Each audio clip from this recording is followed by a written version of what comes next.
పరిష్కారం చేయలేము కాబట్టి వాళ్ళకి సంజాయించి చెప్పడం జరిగింది. సో ఇప్పుడు పత్తి కొనుగోలు స్టార్ట్ అవుతుంది. నస్పూర్ మున్సిపాలిటీ పీఠం కాంగ్రెస్ హస్తగతమైంది. డిసెంబర్ 18 మున్సిపల్ చైర్మన్ ప్రభాకర్కు వ్యతిరేకంగా 18 మంది కౌన్సిలర్లు మంచిర్యాల కలెక్టర్ బదావత్ సంతోష్ వినతిపత్రం ఇచ్చారు. కలెక్టర్ ఈరోజు అవిశ్వాసంపై సమావేశం ఏర్పాటు చేశారు. మున్సిపాలిటీలో మొత్తం 25 మంది కౌన్సిల్ సభ్యులు ఉండగా ప్రిజైడింగ్ అధికారి అయిన మంచిర్యాల ఆర్డీఓ రాములు ఆధ్వర్యంలో జరిగిన అవిశ్వాస తీర్మానంలో కాంగ్రెస్ పార్టీ తరపున 17 మంది కౌన్సిలర్లు, 2 సిపిఐ కౌన్సిలర్లు అవిశ్వాసానికి మద్దతుగా చేతులు లేపారు. దీంతో ప్రిసైడింగ్ అధికారి అవిశ్వాసం నెగ్గినట్టు తెలిపారు. దీంతో నస్పూర్ మున్సిపాలిటీ హస్తగతమైంది. 6 బీఆర్ఎస్ కౌన్సిలర్లు అవిశ్వాస తీర్మాన ఓటింగ్కు గైర్హాజరయ్యారు.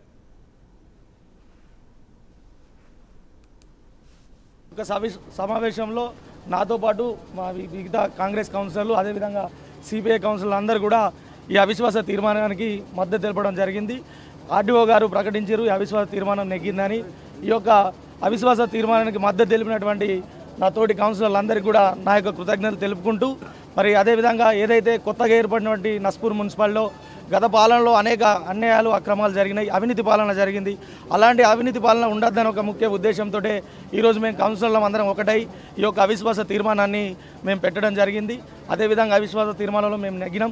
ఖచ్చితంగా రానున్న కాలం తక్కువైనప్పటికీ కూడా ప్రజలందరికీ కూడా సుపరిపాలన అందిస్తామని చెప్పేసి సందర్భంగా తెలియజేస్తూ, మరి నాకు ఈ అవకాశం ఇచ్చినటువంటి కౌన్సిలర్లందరికీ కూడా నా యొక్క ధన్యవాదాలు. మేము మొత్తం 17 మంది కౌన్సిలర్లు ఉన్నాం. అదేవిధంగా సిపిఐ కౌన్సిలర్ వాళ్ళు 2 కూడా మాకు మద్దతు తెలియడం జరిగింది.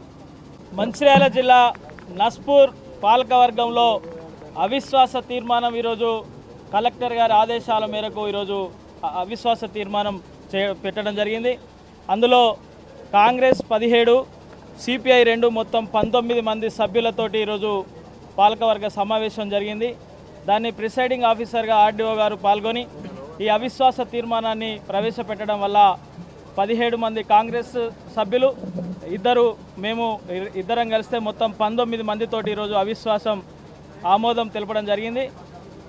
ఇండియా కూటమిలో భాగంగా దేశవ్యాప్తంగా ఈ రాష్ట్రంలో కానీ మతతత్వ రాజకీయాలకు వ్యతిరేకంగా ఈ దేశంలో ఏర్పడినటువంటి ఇండియా కూటమిలో భాగంగా సెక్యులర్ పార్టీల అవసరం, ప్రజలకు ప్రజాస్వామ్య సమస్యల పరిష్కారానికి ఇండియా కూటమి పనిచేస్తుందని, అందులో భాగంగానే ఈరోజు నియంత ప్రభుత్వాన్ని రాష్ట్రంలో ప్రజలు దూరం పెట్టారు.